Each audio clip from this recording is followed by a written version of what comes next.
বছরের টানা ৮ মাস জলের তলায় থাকে ভারতবর্ষের এই আশ্চর্য মন্দির।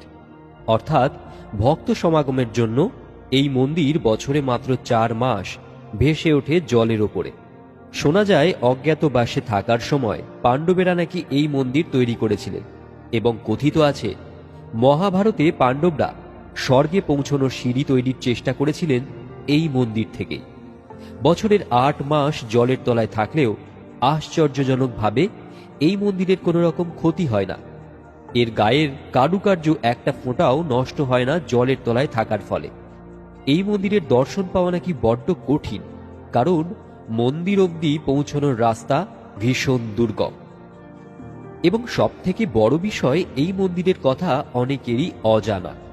আসুন আজকের ভিডিওতে জেনে নিই হিমাচল প্রদেশের এই আশ্চর্য বাথুকালারি মন্দির সম্পর্কে।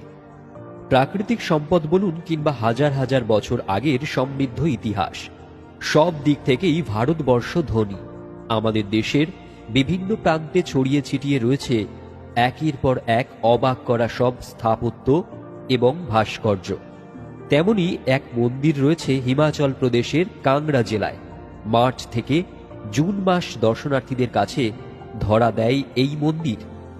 বছরের বাকি সময় পোং